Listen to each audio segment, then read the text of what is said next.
Joining us live is Dr. Isaac Bogoch, infectious diseases specialist at Toronto General Hospital. Good morning, doctor. Great to see you.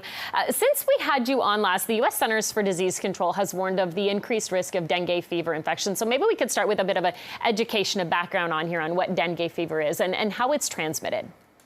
Yeah, this is a viral infection. It's transmitted from mosquito bites. There's a huge surge in dengue this year globally. A lot of it was driven by an El Nino year where there's more rain and more precipitation, which leads to more freestanding water, which is the breeding grounds for mosquitoes. After the bite of an infected mosquito, there's an incubation period ranging usually about 4 or 5 days, not longer than 2 weeks, closer to 4 or 5 days. And people will have a fever, fatigue, muscle aches and pains, pretty nasty headaches, usually behind the eyes. This headache is typically felt, and they'll feel rather crummy for a few days. The vast majority of people will recover in the comfort of their own home.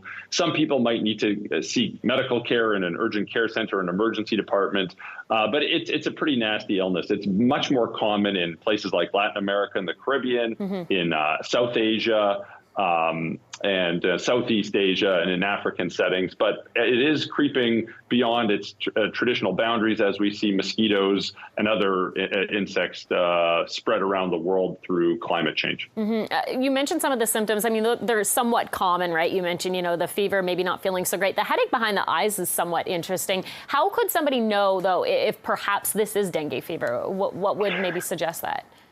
I mean, usually when people come back from a trip, we often see this in return travelers in Toronto. But if people have been traveling to an area with dengue and they have this compatible syndrome, you can do a blood test to see if indeed there is dengue or not. And again, I think the real important point here is if people are traveling to the tropics or the subtropics, it's just an important it's very important to go seek medical care before you travel, because of course there's dengue out there and you want to have a healthy, safe and happy trip and prevent infection, but there's a lot more than dengue out there. There's other infections like malaria and other infections that you can prevent, and some of them can be deadly. Again, malaria. So, a pre-travel health assessment is important. Maybe you need a vaccine before you go. Maybe you need some malaria tablets before you go. Maybe you need some advice on how to prevent insect-transmitted infections before you go. So the pre-travel health assessment is very important. But yes, dengue is out there. There's a ton of it this year compared to prior years. And sadly, we're seeing a lot of travelers return to Canada with this infection that they picked up along the way. Are you seeing cases now in the Greater Toronto area? Oh, absolutely. We're seeing cases. It's pretty common, a pretty common cause of fever in a return traveler. And, Canadians love to travel. We don't just travel in the wintertime to get away from the freezing cold. We travel at all times of year. Yeah. And this infection really causes, I'm not joking, hundreds of millions of infections per year on the planet. It's one of the most common mosquito-transmitted infections on the planet.